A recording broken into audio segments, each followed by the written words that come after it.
Au nom du Père et du Fils et du Saint-Esprit. Amen. La paix de Jésus soit dans votre maison, sa paix et sa joie. Alléluia. Nous lisons le Saint-Évangile selon saint Luc, chapitre 20, versets 27 à 40. Il faut bien être attentif parce que c'est un peu costaud. Hein. Les morts ressuscitent. Alors s'approchèrent quelques Sadducéens, ces gens-là nient qu'il y ait une résurrection, et ils lui posèrent cette question.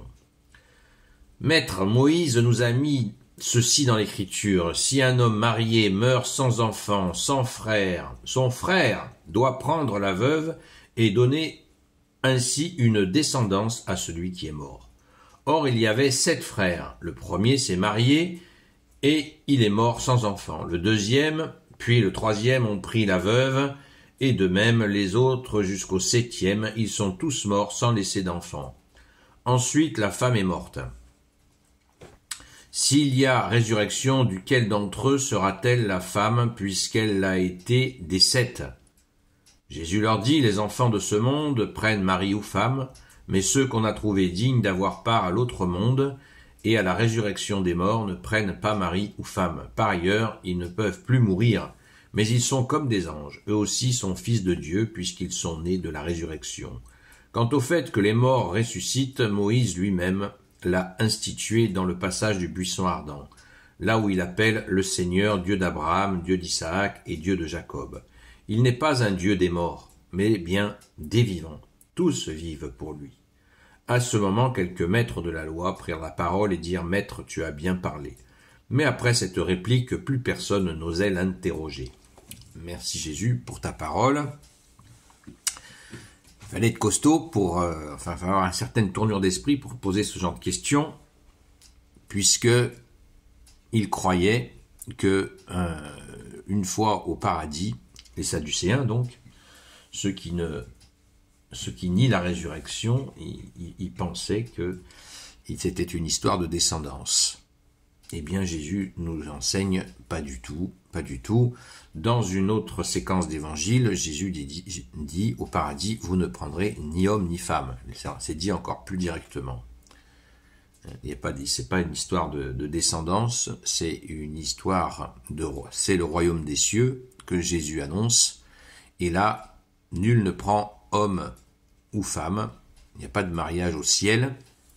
Alors, si il y a les retrouvailles des gens qui se sont connus, notamment dans les familles, on peut retrouver nos familles au paradis, pour ceux qui ont accès bien sûr, mais il y a pas c'est pas le mariage qui se poursuit au ciel, au paradis, ça marche pas comme ça.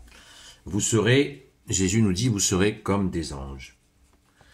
Et pour ça, il aura fallu avoir sa part dans l'autre monde, comme nous le dit Jésus au verset 34. Les enfants de ce monde prennent mari ou femme, mais ceux qu'on a trouvés dignes d'avoir à l'autre monde, d'avoir part à l'autre monde et à la résurrection des morts, ne prennent pas mari ou femme.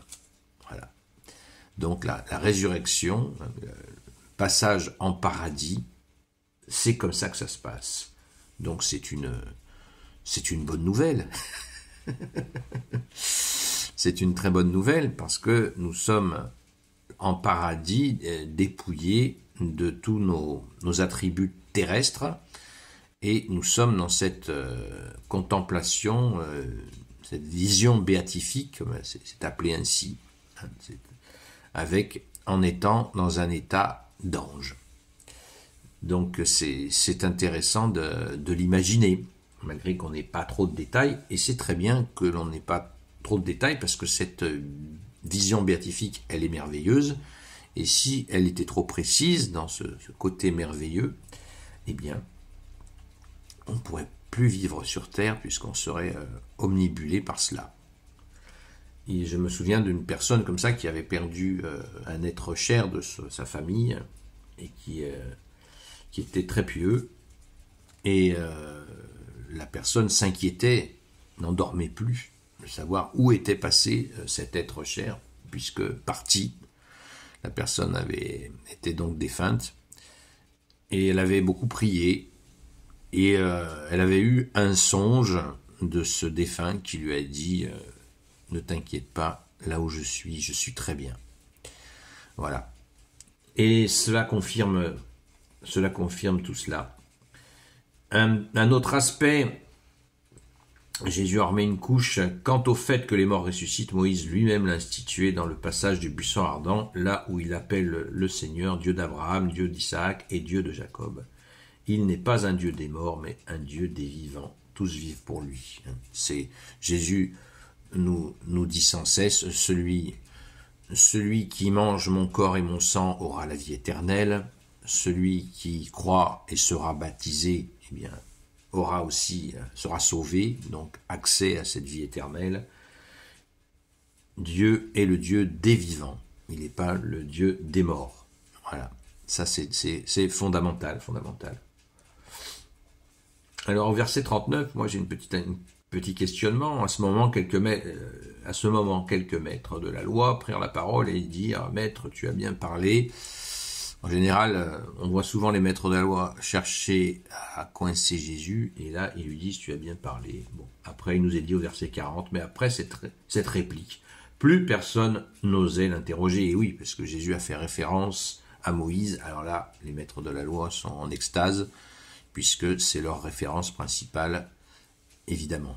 D'ailleurs, Jésus à la transfiguration apparaîtra plus lumineux que le soleil entre Moïse et Élie, une façon de dire que Jésus est la loi et les prophètes. Il est à lui seul la loi et les prophètes, il accomplit tout.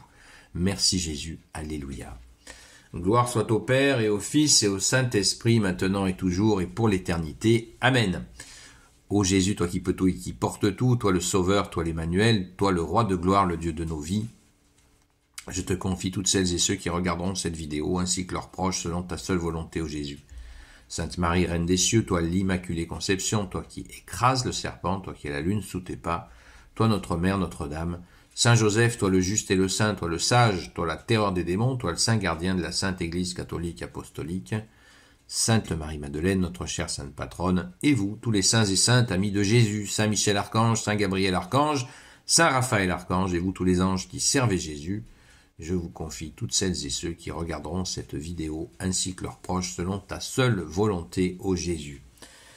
Cette séquence d'évangile, ce passage d'évangile est absolument passionnant parce qu'il nous permet de révéler, de transmettre cette vision du paradis sur notre futur état auquel nous aspirons et qui s'obtient par ta grâce unique, ô Jésus, mais bien sûr, mettons-nous au travail comme Jésus nous l'a demandé.